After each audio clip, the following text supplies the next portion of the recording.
Greetings, everyone. Hope all of you are having an absolutely fantastic day. 2024 is finally here, and to be honest, I think it's going to be a light year. The only game I am looking forward to is Avowed, and BioWare has pissed me off so bad, I am not sure if we will even cover Dreadwolf.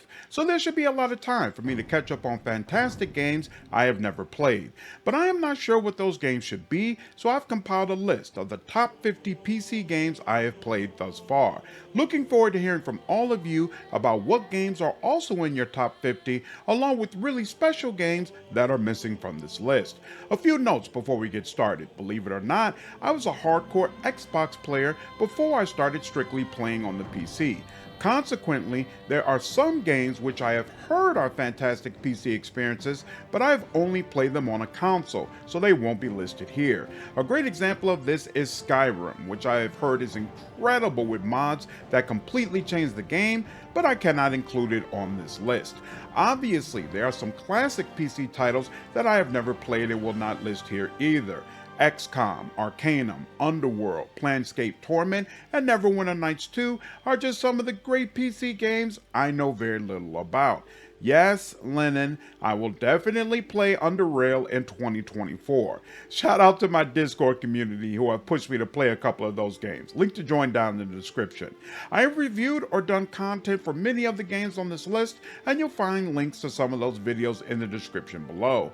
Last note, let me remind everyone that here at Slandered Gaming, we focus on CRPG content. If that interests you, please be sure to hit the like button and subscribe so you don't miss any future videos. Starting at number 50, we have Sovereign Syndicate. This Victorian steampunk RPG came out very recently, but I enjoyed it so much that it just barely makes the cut. Each chapter of the game has you playing as one of 3 party members, and the story takes place within a magical world. Minotaurs, Cyclopses, Dwarves, and Centaurs all roam around freely as regular people you can interact with. Each member of your party is fully developed with their own background, personal quest, and mechanics progression. Sovereign Syndicate clearly borrows some elements from Disco Elysium, so if you enjoyed that game, it's probably worth giving this a try, although when you dig in deeper, the experiences are very different. There is no voice acting, and it runs a little long considering what content you have to work with, but I still recommend giving Syndicate a shot. Next up, we have Encased, which is a sci-fi post-apocalyptic isometric turn-based RPG. That's a big mouthful, but trust me, I reviewed this game and all of those titles apply.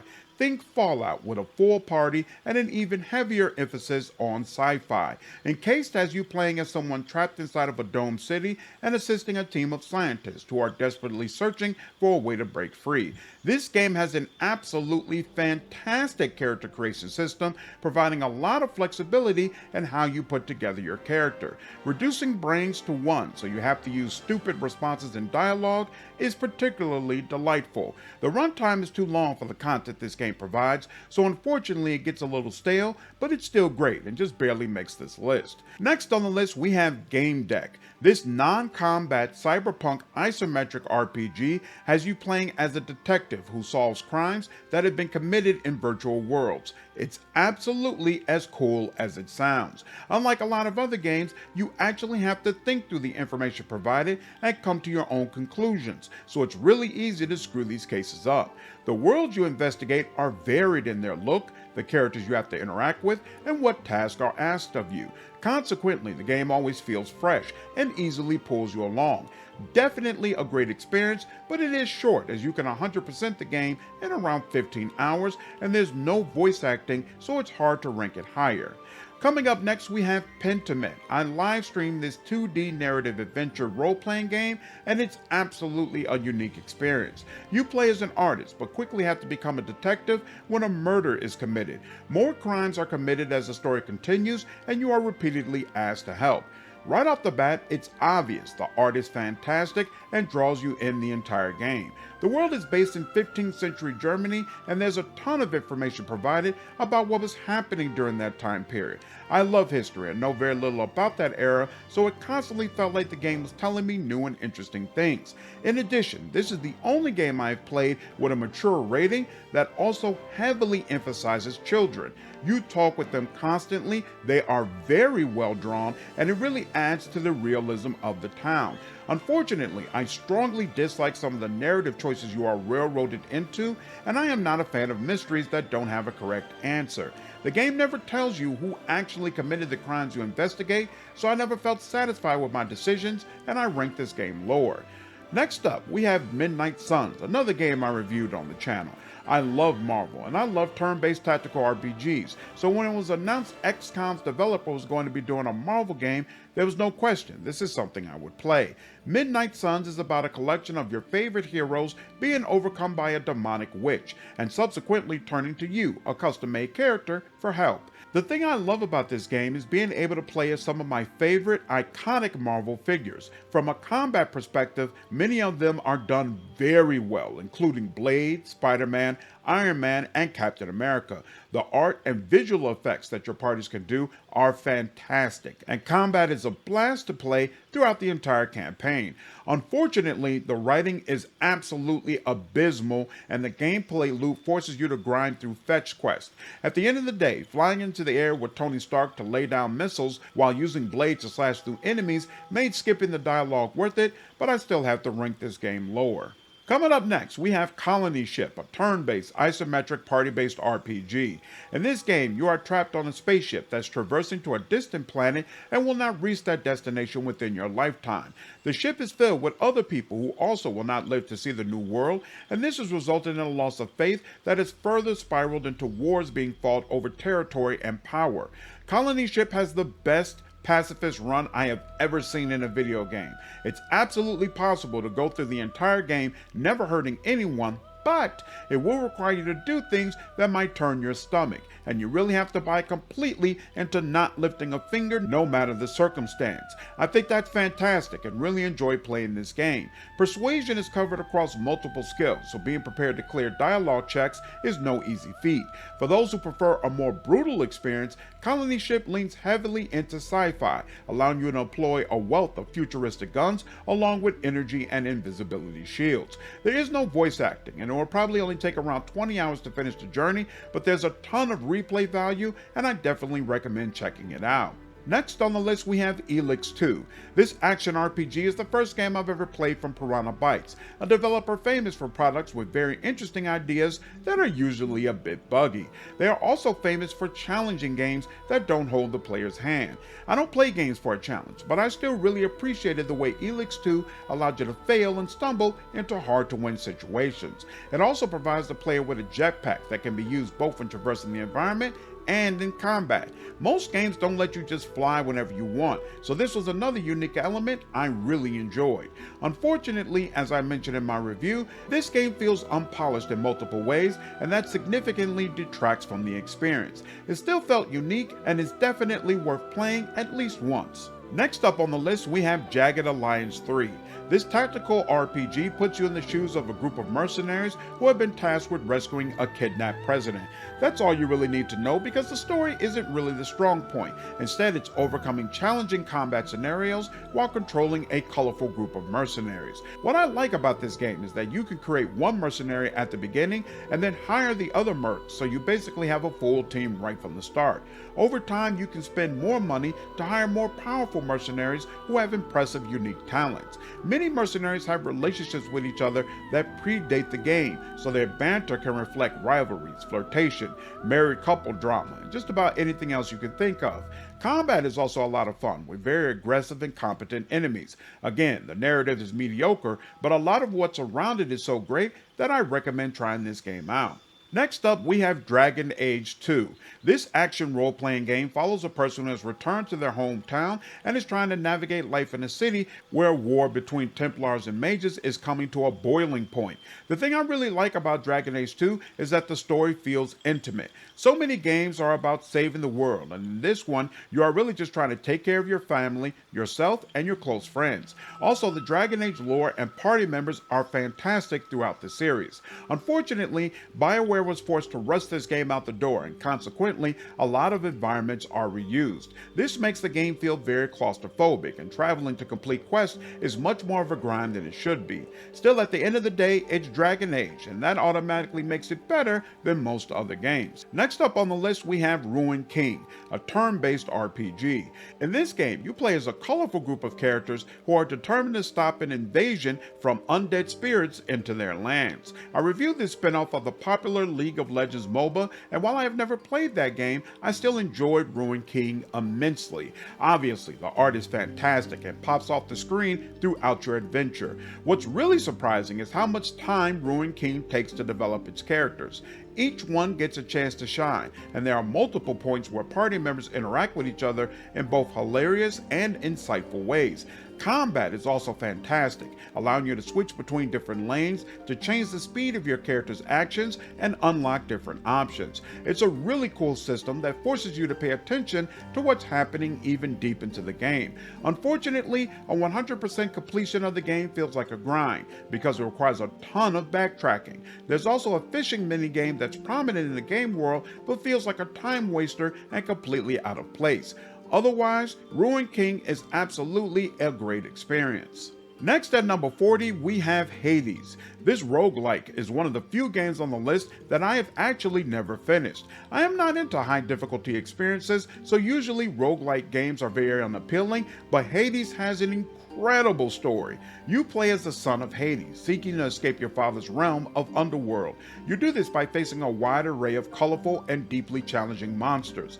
To aid you in this journey, different gods can be called upon to provide weapons or buffs. You have little control over which gods are available during each run, so a lot of your ability to survive is due to your own skill level. Every time you die, you'll start back at home base and can potentially give yourself a permanent increase in one area depending on how long you survived. The really cool thing about all of this is how layers of the story continue to unfold even if you are going through the same area a fourth time. Throughout your home base and the game world, there are popular figures from Greek legend who will comment on your journey or provide more information regarding the story. Bosses will remember you and provide different comments, and as you defeat phases of them, you will learn more about their background. There's just a ton of depth to the overall experience. The only reason I didn't finish this and rank it higher is, again, roguelikes really aren't my thing, but I'll definitely still be playing Hades 2. Coming up next, we have the Portal series. Portal 1 and 2 are both puzzle platform games. I'll put them in the same spot because they are both very short, and while I enjoy puzzles, I'm usually not big on games that are mainly about puzzles.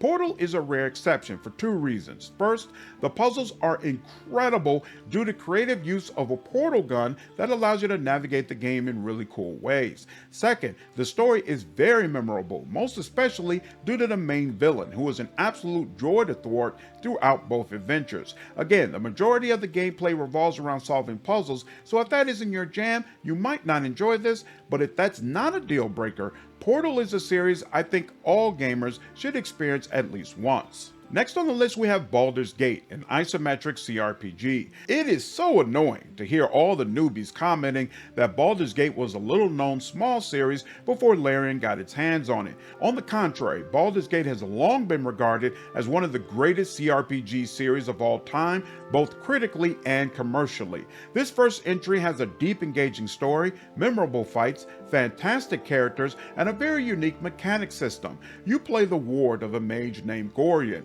He believes both of you are in danger, and the intro of the game has you saying goodbye to your home and everyone who has ever known you.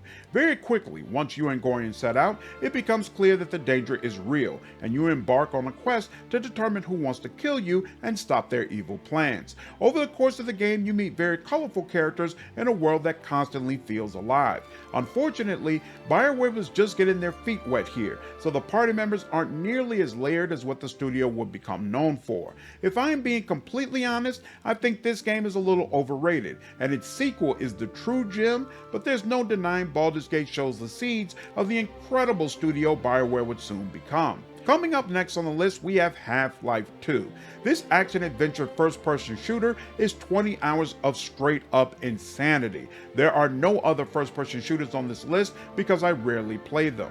Ask people who play those kinds of games regularly, and they'll tell you, to this day, Half-Life 2 stands out from the crowd. Amazing graphics for that time period, memorable, punishing fights, fantastic voice acting, engaging character models that make you believe what they are saying, and incredible monster design. Half-Life 2 was a landmark moment in gaming, and every time I see a crowbar, I think of Gordon Freeman. Next on the list, we have the Thief series. I am putting them all together in one spot because they are pure stealth games, the only ones on the list actually, as I prefer experiences that allow you to stealth but also let you go balls to the wall if you really want to. There are several elements that make the Thief games compelling even if you aren't a huge fan of pure stealth experiences. First, the main character Garrett has a fantastic voice and dry sense of humor that's entertaining throughout all the games. Garrett can take one or maybe two enemies in a fight, but anything more and he'll get shredded, so the stealth sequences have a great level of tension. There's a myriad of tools and mechanics he's provided to effectively stealth, oftentimes requiring the player to use smart tactics in order to avoid detection.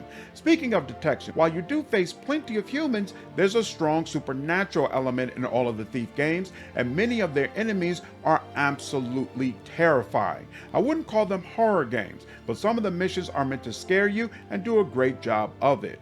Bottom line, if you love stealth-oriented games, definitely check out Thief. Next on the list, we have Hogwarts Legacy. This open-world action RPG is set in the Harry Potter universe, and an incredible job was done to bring that lore to life. More specifically, as a fan of the movies and the books, navigating through Hogwarts Castle is simply a phenomenal experience. It's filled with puzzles, secrets, memorable characters, and just constantly feels alive. The magic system is also fantastic, providing the game with a really nice sense of progression, and some of the large combat set pieces against powerful magicians are very well done.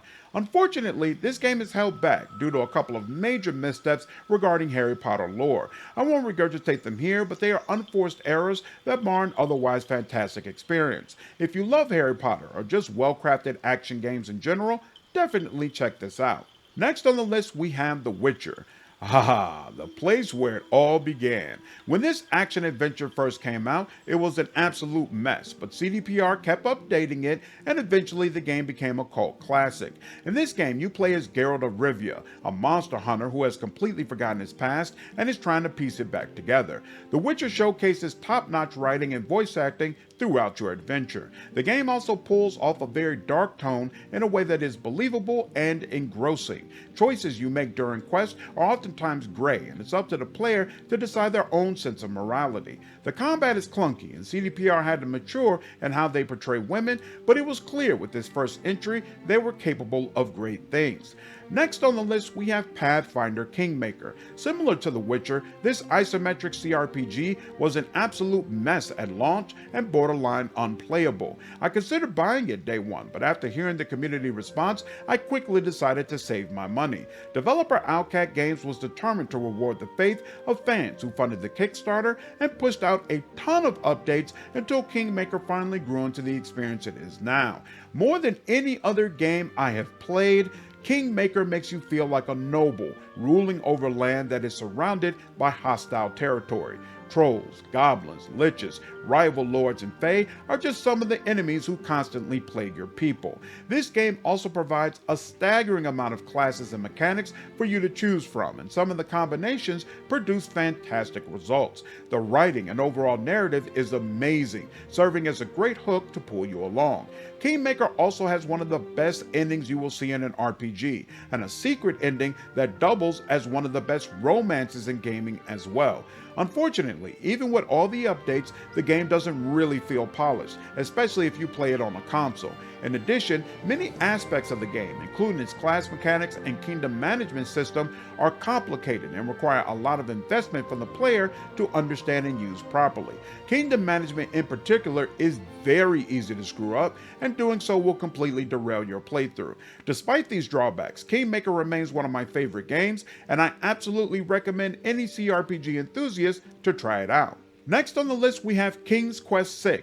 Air today, gone tomorrow. This point-and-click adventure game will always have a special place in my heart because it marks the beginning of my journey as a video game enthusiast. My father refused to buy me any video games, swearing that they were all mindless trash. Luckily, my older sister had a copy of the prequel for this game and he watched her play some of it. The King's Quest series always had a strong focus on solving puzzles and mysteries. My father decided that made it more acceptable, and when the sequel came out, he relented and picked it up. In this game, Princess Cassima has been trapped in a castle by an evil vizier, so he can force her to marry him. You play as Prince Alexander, who has traveled to her distant land to rescue her. I absolutely love King's Quest for the intricate puzzles, quirky characters, endearing protagonists, and solid romance. This game has multiple endings, and some of them are fantastic, so you are really rewarded for a thorough playthrough. Bottom line, King's Quest VI is an iconic landmark in gaming history, and anyone who enjoys puzzles coupled with a fantastic narrative should really check it out. Next on the list we have God of War. You play as Kratos, traveling with his son to a distant mountain to bury his wife's ashes. The graphics, art, combat mechanics, narrative, boss design, quest design, and level design are all absolutely top-notch in this game. The father and son dynamic between Kratos and Atreus is also an incredible achievement. My father homeschooled me for 11 years, and it was a difficult experience to say the least. Watching Atreus being forced to spend day after day with a harsh father who oftentimes seems flat out cruel, but at the same time really loves him, brought back so many memories. On multiple levels, God of War is well worth playing. Next, at number 30, we have Solasta, Crown of the Magister. More than almost any other game on this list, Solasta feels like a pure translation of the tabletop experience into a video game format. The combat mechanics are pure D&D, and the result is absolutely outstanding. Solasta also has the best character creation system I have ever experienced. Just about everything you need to know is clearly laid out, there's a nice variety of classes, the mechanics are a ton of fun to use, and you can create all 4 members of your party right at the beginning. That last part means, more than most games, you have a ton of control over how your party develops throughout the adventure. Unfortunately, in the base game, the writing is terrible, which causes the dialogue and the story to take a back seat. This improves to some degree in the DLCs, but never to the standard of some of the other games on this list. Despite that, if you love CRPGs, I cannot recommend Solasta highly enough.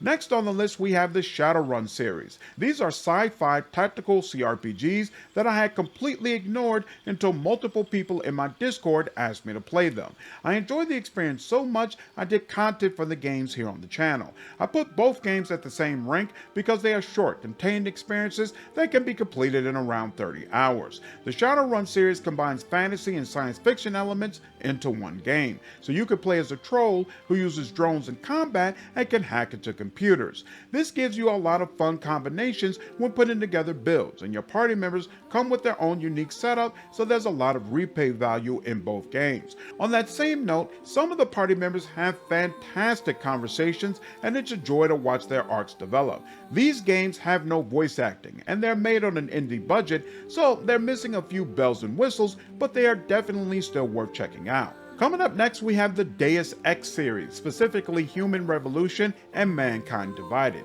I never played the original game or its sequel Invisible War, so the more recent entries served as my introduction to the franchise. What really stands out about these action RPGs is that you can approach quests in a multitude of ways. Stealth, persuasion, and all-out combat are completely viable options. Regardless of which approach you prefer, there are a wealth of really cool gadgets and weapons to help flesh out your playstyle. More than any game I have played, Deus Ex makes you feel like a super spy, infiltrating fiercely defended locations to take out high-priority targets or steal valuable information. Unfortunately, the AI and enemy design for this game is lacking, so going all out in combat isn't very satisfying, even though it is viable. Also, in the second game, side quests are significantly better than the main narrative, so while there are really nice story sequences, the overall ending for the series lacks a punch.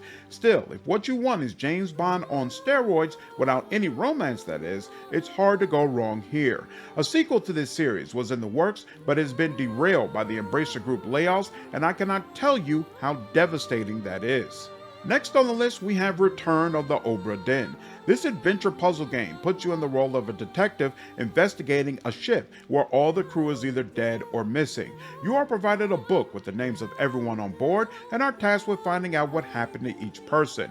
This requires you to search around 3 decks of a ship, finding different corpses and matching them with their correct name, rank, birthplace, and manner of death. A special watch allows you to visit the last moments of a person's life when you find their remains, and you can walk around in these scenes to get more details about the crew. The visual presentation of the game is astounding, and there's also a huge emphasis on sound.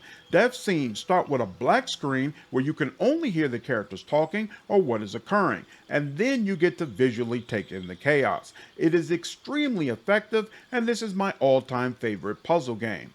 Next on the list, we have King Arthur Knight's Tale. I reviewed this turn-based tactical CRPG and also did quite a bit of content for it. Knight's Tale takes the King Arthur mythology and provides an answer for what happened after King Arthur died.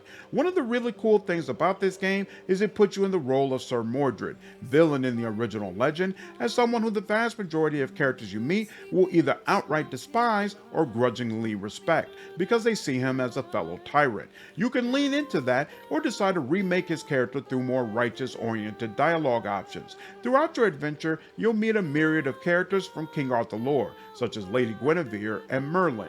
Each of them has their own voice acting, personality, and mechanics. The combat encounters are brutal, and you don't automatically heal after missions, so effective tactics that limit damage are absolutely critical. The game has a drab color palette that gets old after a while, and there are some odd limitations that prevent you from keeping all the party members you encounter, but Knight's Tale is still absolutely a fantastic game. Next on the list, we have Expeditions Rome. At first, I completely ignored this tactical adventure RPG, but multiple subscribers reached out and said the Expeditions series is fantastic. I am really glad they did, because this game is amazing. You play as a Roman military officer whose father was murdered by political allies. A family friend gives you control over one legion, and you are tasked with traveling from Asia to Africa, spreading the influence of Rome while also discovering your father's enemies. The combat mechanics are fantastic, and your party members are very well developed. Each of them have their own backgrounds, personalities, and personal quests. The plot is also really cool, putting you in direct contact with several major historical figures. Unfortunately, there are some strategy elements of this game that are a little weak, and some of the large-scale encounters take way too long to finish. Otherwise, as I mentioned in my review, this game is fabulous, and I highly recommend it.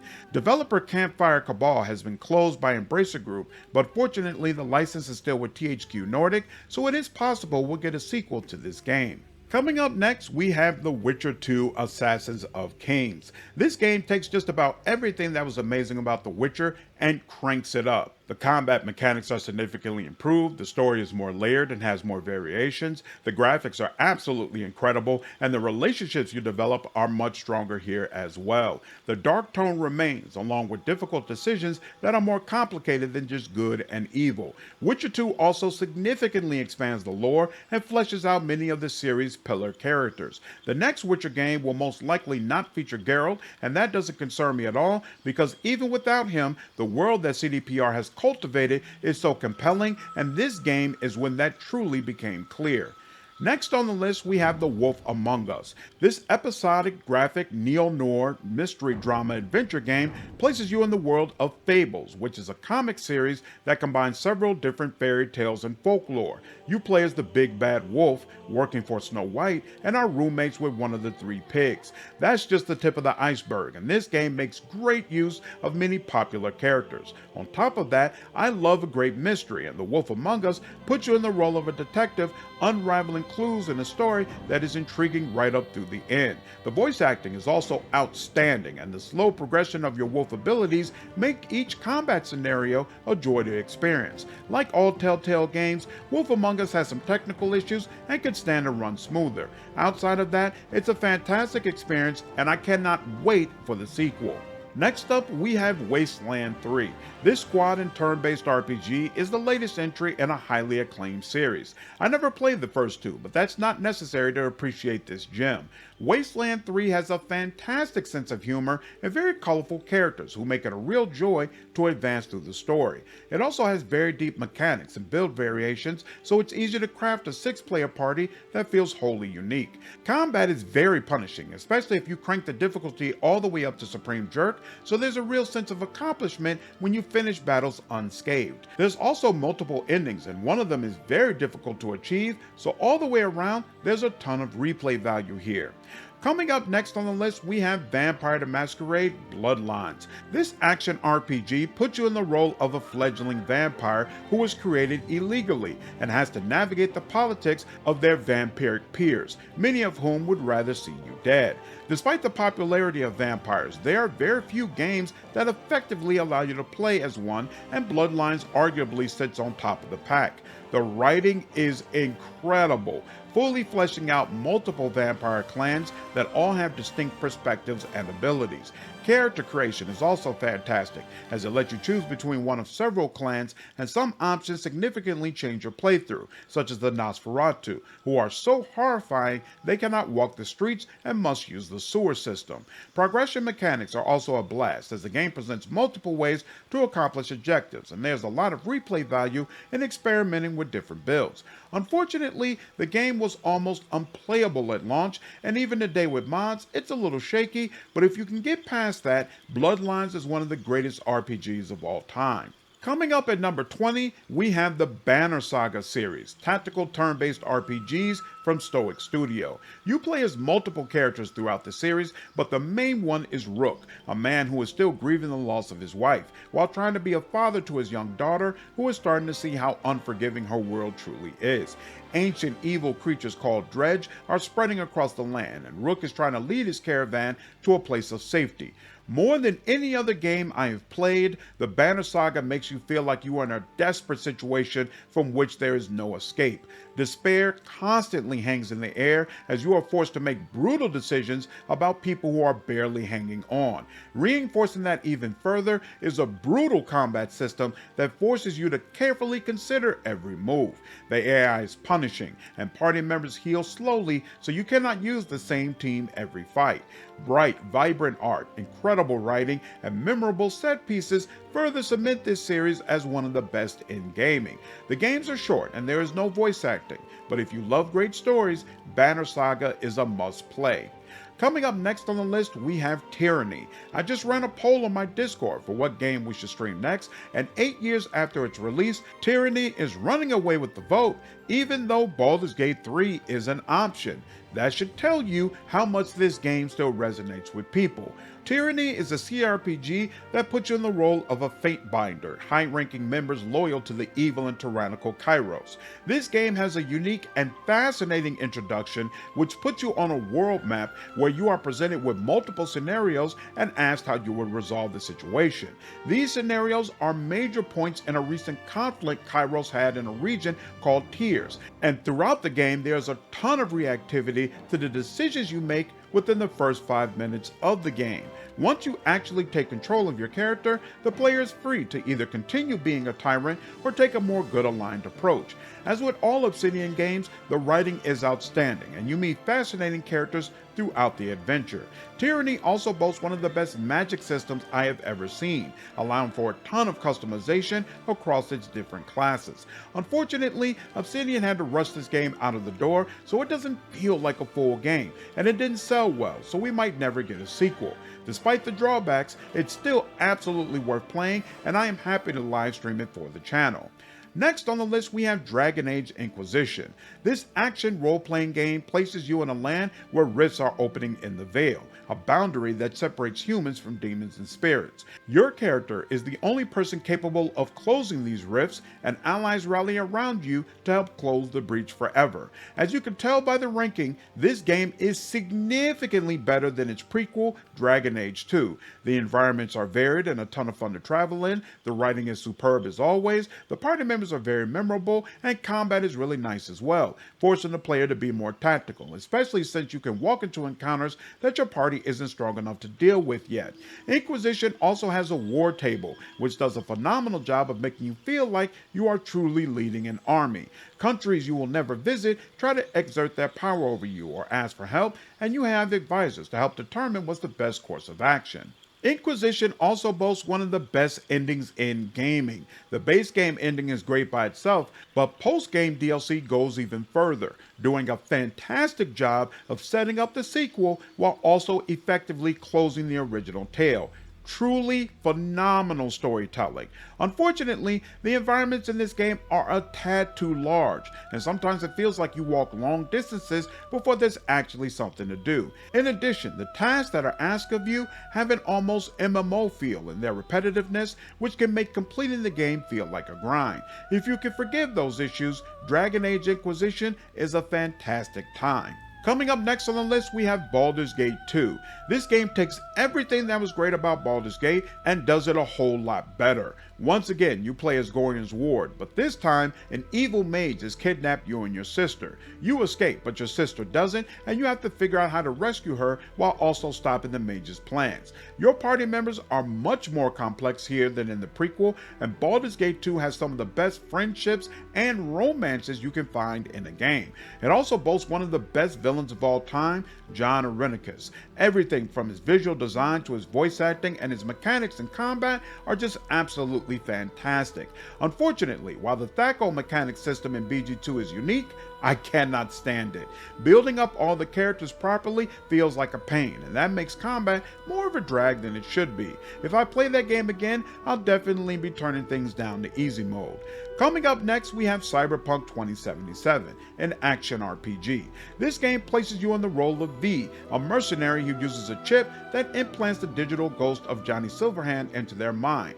Johnny's presence slowly overwrites your memories, so the game focuses on finding a way to remove him without killing you in the process. This is another CD Projekt Red game that was absolutely abysmal at launch, but they patched and updated it until finally Cyberpunk was considered a real gem in the gaming space. Visually, this is one of the most impressive games ever created. Damn near every character and everything you do looks amazing, and it's a real joy to just walk around in the incredible environments. The combat mechanics are a ton of fun to use, and there's a lot of variety in the types of builds you can create. The writing is stellar throughout, regardless of who you are talking with, and the romances are also handled very well. There are multiple endings to this game, and many of them are fantastic in ways that pull at your emotions long after the credits have rolled. I say all of this, and yet I actually haven't played Liberty City, which is an expansion that significantly improves upon the game, expanding its content and even adding a new ending. It's possible Cyberpunk should be even higher up on this list. Coming up next, we have Pillars of Eternity 2, Deadfire. This CRPG places you in the role of a watcher, someone who can see souls and read previous lives that a person has led. At the beginning of the game, you are killed and then brought back to life by Barath, the god of death, doors, and reincarnation. Barath tasks you with tracking one of their peers and discovering what the rogue god's intentions are. The art of Deadfire is absolutely phenomenal, with bright colors that constantly pop off the screen and character portraits that make NPCs feel even more real. The writing is also stellar, especially in the faction system, which sees multiple groups warring for power while also trying to sway you to their side. There's also a great cast of party members, many of whom are closely aligned with specific factions, so they provide a window into more of the game world's politics and help inform your decisions. There's also a strong pirate aesthetic that Deadfire takes full advantage of by providing you with a ship and letting you dress in full pirate gear while also joining a pirate crew if you so choose. Combat mechanics are well developed, and managing all your party members is a lot of fun. Unfortunately, ship combat is absolutely terrible, and consequently managing your ship, a pretty major part of the game, feels like more of a chore than something that actually adds to the experience. Also, while the party members are better than most games, they aren't as well written as the prequel options, and that can be a jarring shift if you play the games back to back. Despite that, Deadfire is an amazing CRPG, and I am really looking forward to the Avowed game set in the same universe. Coming up at number 14, we have Star Wars: The Old Republic, a massively multiplayer online RPG. Prior to this game, I heard horror stories about World of Warcraft players dropping dead because they couldn't stop playing, so I always avoided MMOs like the plague. But when a Star Wars option was announced, I couldn't resist. In this game, you can pick from a wealth of different classes, such as Smuggler, Jedi Knight, or Sith Inquisitor. Each class has its own origin story and personal quests that you follow throughout your playing time. There's also a much greater focus on dialogue, resulting in many third-person cinematic scenes similar to Mass Effect and Dragon Age. This gives the Old Republic a much different feel than other MMOs you can play. On top of that, the game takes full advantage of the Star Wars setting, immersing you in iconic locations and lore. I played as a Jedi Knight, and the friends I made, along with the villains I had to overcome, are deeply memorable to this day. Even if you typically don't play MMOs, this one is definitely worth checking out. Speaking of MMOs, next on the list is Marvel Heroes 2015. Many of you have tried to get me to do content for MMOs, but I refuse to play them, and this game is why. More than half a year of my life was basically shut down playing this non-stop. I love Marvel characters, and this game gives players a massive roster to play with. Black Panther, Storm, Luke Cage, Captain America, and Colossus were all right there with powers, abilities, and equipment for you to farm endlessly. I would literally game until 2 in the morning, go to sleep, wake up bleary-eyed for work, and then repeat the process again in the evening, and I still barely made a dent in all the content available. Unfortunately, Disney shut Marvel Heroes down back in 2017, but while it was around, the experience was amazing. Next on the list, we have Fallout New Vegas, an action role-playing game. You play as a courier who is ambushed and left for dead by a monster. Local citizens help nurse you back to health, and then you set out to find the monster that assaulted you, along with the platinum chip you were meant to deliver. New Vegas feels like a game where you truly have freedom to do whatever you want to do. There's a wealth of different build options, weapons, and accessories to complement your style of play. There are multiple factions vying for power in the area, and the game is very well written, so there are good reasons to side with any of them or betray all of them and run things yourself. The great writing extends to the party members as well, who are all distinct from each other and actually very useful in combat. You don't have to look far to find people who really hope Obsidian gets a crack at the Fallout license again. Next on the list, we have Knights of the Old Republic 2, The Sith Lords. You play as an exiled Jedi who is slowly regaining his powers while being hunted by Sith assassins. First and foremost, this is another game that makes incredible use of the Star Wars license. Anyone who is a fan will immediately fall in love with the level of detail and care placed in showcasing both the Sith and your Jedi allies. Speaking of your allies, this game boasts some of the most complicated relationships I've seen in a video game. Kreia, a wizened old Jedi who serves as your mentor, is someone you need to trust, and yet at the same time, it rarely feels like you can trust her, or that you are getting a glimpse of who she really is. She is the only major true neutral character I have seen in the Star Wars universe, and it is handled beautifully here.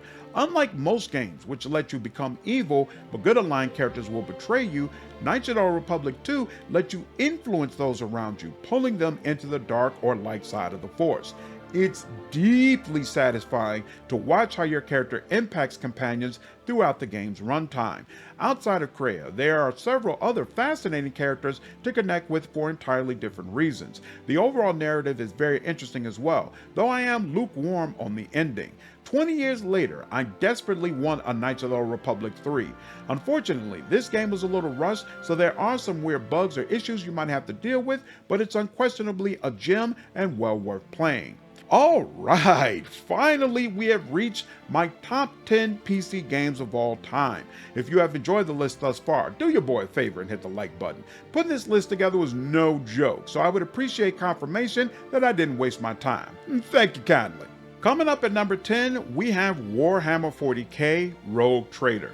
This CRPG places you in the shoes of a rogue trader, which means you have more power and freedom than almost any other human in the game. Warhammer is a world where what humans can do is tightly regulated, and they are forbidden from speaking with aliens or even touching their objects. The previous rogue trader was killed in a vicious raid against the ship, and you have to figure out who is responsible while piecing together your empire. This game served as my introduction to the Warhammer universe, and Owlcat did an incredible job of making it easy for a new player to understand what was happening and dive right in. The writing is absolutely spectacular, and since the setting is so unique, Rogue Trader feels different from most of the RPGs you have played. The combat is also an absolute blast, putting you against enemy groups that are at times triple the size of your party. It really feels like the entire galaxy is trying to stop you. The game had some bugs at launch, but Owlcat has already released multiple major patches, and from what I have experienced, it's smooth sailing now. I definitely recommend trying this game out. Next at number 9, we have Disco Elysium. This is a non-traditional detective RPG, and the non-traditional part means there is very little combat. Instead, all your conflicts are resolved with dialogue and skill checks. You play as a detective who wakes up in a drunken stupor and has completely lost his memory. It quickly becomes apparent that you are manic depressive and struggling to maintain control of your sanity. You talk to yourself constantly in different voices that represent different parts of your personality, such as logic, empathy, or endurance. These voices are skills that you can progress, and consequently your build significantly shapes how your conversations flow. You quickly find out that a murder has occurred and you are responsible for solving the case. Assisting with the investigation is Lieutenant Ken Kitsuragi, who serves as your party member for the majority of the game. The relationship between your character and Kim is one of the most well-written dynamics in all of gaming, especially if the two of you become friends. Your character has to slowly piece his life together, and Kim gets a front row seat to how bad things have gotten. More than any other game I have played, Disco Elysium makes you feel like your character has completely gone insane, and at any moment he might permanently crack. Successfully pulling his life back together and providing some measure of peace feels like a massive accomplishment. In addition, while there isn't really combat in the game, Disco Elysium does build up to a final showdown, and frankly, it's one of the best payoffs in all of gaming. Once again, doing it right feels like a real accomplishment. If you don't mind games that have no combat and take things slow, Disco Elysium is without question a must-play experience. Coming up at number 8, we have Pillars of Eternity. This CRPG is a landmark moment in gaming as it caused a resurgence in the CRPG genre, which many players feared was slowly dying. Ironically, it's also the game that made me start playing CRPGs again since I have become a strictly Xbox player. You play as a Watcher, someone who can see the souls of dead people and the previous lives of those still living. The story takes place in Deerwood, a nation where children are being born hollow, which means they have no souls. Understandably, this has caused despair to spread throughout the land, especially since no one knows why this tragedy is occurring. As a Watcher, you have the ability to uncover the clues and unravel the mystery behind this curse. It's easy to make dark games that come off as edgy or corny. Pillars of Eternity boasts incredible writing, which makes the setting dark in a way that feels real and very adult. The horror these people are experiencing hangs over everything you do. It also has one of the best written groups of party members you can experience in a game. Having a list of 10+ companions who are all layered, complicated, and fun to play with is a real accomplishment only a handful of games can claim. Pillars also has fantastic combat mechanics and a system that Obsidian built from the ground up, so progression feels very unique compared to a lot of other CRPGs. All the way around, Pillars of Eternity is an incredible game, and Avowed has a lot to live up to. Next up at number 7, we have Divinity Original Sin 2. This tactical turn-based CRPG puts you in the role of a Godwoken who has been captured, shackled, and imprisoned on a ship, but is able to escape when the ship is attacked. From there, you have to discover what it means to be Godwoken and why you were captured in the first place. Freaking amazing art in this game, and the colors just jump out at you the entire adventure. There's a huge emphasis on combining different elements for fantastic effects, which means during combat the screen is constantly filled with fire, ice, oil, blood, or frankly all the above. Speaking of combat, it's brilliant, addictive, and challenging, severely punishing players who don't think multiple moves moves ahead. You can create a custom character or use an origin character that has a background and personal quest line. The latter is probably recommended as you lose out on a lot of content by picking an origin option here. Origin characters you don't choose can be picked up as party members, and they all have fantastic voice acting, detailed character models, and personal quests that are very entertaining to follow. Character progression is fantastic, as there are a host of different build options and approaches for both combat and general gameplay. Regardless of how you slice it, Divinity Original Sin 2 is one of the best CRPGs of all time. Speaking of all-time CRPGs, coming up at number 6, we have Baldur's Gate 3. In this game, you play as a character who has had a tadpole implanted in their head, which will slowly turn you into an evil alien creature and wipe your memory in the process. The story revolves around trying to remove the tadpole without killing yourself in the process. From a production standpoint, Baldur's Gate 3 is without question the most impressive CRPG ever created. Everywhere you go, the game looks absolutely gorgeous and character models are incredible. Players can get lost for hours in character creation, where you are provided with a wealth of options to get your characters exactly right. As mentioned before, I prefer Celeste as character creator from a mechanic standpoint, but in terms of just how your character looks, BG3 has no peer.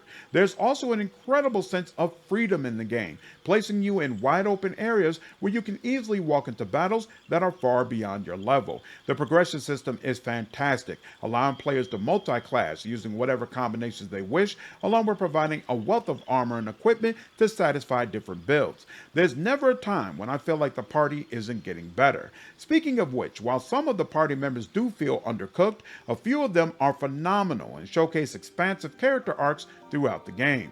Romance is heavily emphasized, and there are multiple scenes dedicated to just enjoying time with a person you care about. From a good aligned perspective, I think BG3 has one of the all-time best playthroughs you can have in a game. Unfortunately, a lot of that falls apart if you play as an evil aligned character, and that's why I cannot rank it higher. I prefer playing one game several times from different perspectives, and while BG3 is an incredible one-of-a-kind experience the first time around, I don't feel like that holds up as well on repeated playthroughs, at least not as well as it does in some other games on this list. Still, it's unquestionably one of the all-time greats, and if you haven't played it yet, you definitely should. Next at number 5, we have Star Wars: Knights of the Old Republic, a CRPG that pretends to be an action role-playing game. When I got my first job out of college, I told myself there was no way in hell I was putting $250 down on an Xbox when I had a perfectly fine PC to play games. I just so happened to visit a friend's house an hour before we received his first lightsaber in this game. The sound, the motion, the visual effect, everything was perfect about it. As mutual Star Wars fans, we immediately geeked out, and I became an Xbox fanatic for the next 10 years.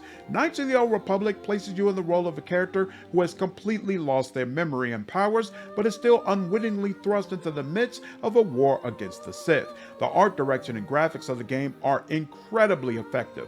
One moment you are walking around a bright-colored city with the sun shining and vendors merrily selling their wares, and the next you are in a dark, bleak-looking underground sewer surrounded by people who have almost given up on life. Like its sequel, the game makes full use of the Star Wars license and heavily rewards fans who already have familiarity with the property. Whether your journey is a slow descent into the dark side or a meteoric rise into a champion of light, the narrative is phenomenal and contains one of the all-time greatest twists in gaming. This game also fleshed out and popularized Mandalorian culture, which caused its popularity to explode, and now of course we have the Mandalore TV show on Disney+. KOTOR also boasts one of the best romances in all of gaming, with Bastila Shan, a complex and iconic character who is expertly voiced by Jennifer Hale. This game just has a lot going for it and should be played by just about everybody. Next up at number 4, we have Dragon Age Origins, a CRPG. In my personal opinion, the Dragon Age series has the best lore in all of gaming, and yes, I put it above the Elder Scrolls series. There are 30 different games BioWare could have created in this world for Dragon Age 4, and fans would have had no issues because there's just so many incredible stories waiting to be told. This game provides the foundation for that lore, and consequently, the world building is absolutely incredible. At the beginning of the game, you choose an origin, which is directly tied with your race. Each origin showcases a different side of life in Ferelden, and all of the stories are fantastic. Once the origin story is finished, you'll start playing as a member of the Grey Wardens, an ancient order that is tasked with standing against evil dragons known as archdemons. One such dragon has risen in the land of Ferelden, and you must gather allies to stop the threat. Speaking of allies, Origins boasts one of the strongest teams in gaming. From Morrigan to Alistair and Shale, the party member banter is constantly a treat to behold. Alistair also doubles as the best male romance I've ever seen in a game. Combat is a little lackluster, and some sections, such as the Fade, drag on longer than they should, but otherwise, Dragon Age Origins is a triumphant achievement. Coming in at number 3, we have Pathfinder: Wrath of the Righteous. The story of this CRPG starts with you having been recently attacked by an unknown assailant. Paladins at a local festival heal your wounds, and then shortly thereafter, the gathering is attacked by demonic invaders. You quickly join up with the resistance and set out on a journey to stop the demons from taking over Mendev. Wrath of the Righteous has more build variations than any other game on this list. There are 12 races to choose from, all with unique pros and cons, along with 25 base classes, and each of them have at least 5 subclasses. There are 10 levels of spells with a wealth of different options to choose from based on what class you have selected. These layered mechanics also apply to your party members, as they have full access to the same list of options. This makes it a real treat to figure out what combination of mechanics will allow you to overcome the tough challenges Pathfinder throws at you. Your companions all have their own personalities, and some of them are really standout, such as the childlike Ember, who has severe burns across her face, or Windwalk, who has spider arms coming out of her back, along with cat-like eyes. Wrath of the Righteous also has the Mythic Path system, which has you taking on a specific role that adds a ton of story content, along with significantly more powerful mechanics. Some of the Mythic Paths provide playthroughs that are flat out incredible to experience, such as Lich, which lets you revive key NPCs and turn them into your undead party members, along with providing a suite of unique and devastating necromancy spells. Angel lets you literally call upon holy light from heaven to smite demons in a spectacular light show. Another crazy option is Swarm That Walks, which has you literally turn into a swarm of bugs that seek to devour everything in their path, including your own party members. More than any other game on this list, Wrath of the Righteous makes you feel like a walking god. Similar to its prequel Kingmaker, Wrath of the Righteous has some of the best endings in gaming, along with a secret ending that is very difficult to achieve, but fantastic to behold. Your party members all have multiple endings based upon choices you make throughout the game, and they have reactivity to the secret ending as well.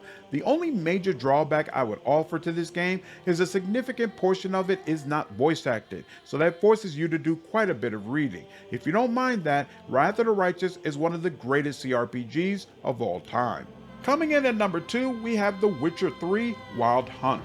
This game once again puts you in the shoes of Geralt, but this time he has completely regained his memory and now realizes he has a daughter who is on the run from dangerous enemies. The story has Geralt reconnecting with old friends and lovers while also trying to locate his daughter Ciri and protect her. The narrative here is flat out one of the best stories ever told in a video game, and the endings are equally as powerful. Even what I consider to be the best ending is still bittersweet and really tugged at the heartstrings in unexpected ways. Ciri is a wonderfully realized character in this game, and if she is the star of Witcher 4, I will not be upset in the slightest. She has very powerful abilities and a strong will, but she is also kind and endearing in a really sweet way. In Yennefer and Triss, Witcher 3 boasts two of the absolute best romances in gaming. Both women are completely different, and yet they are both strong, compelling characters in their own right.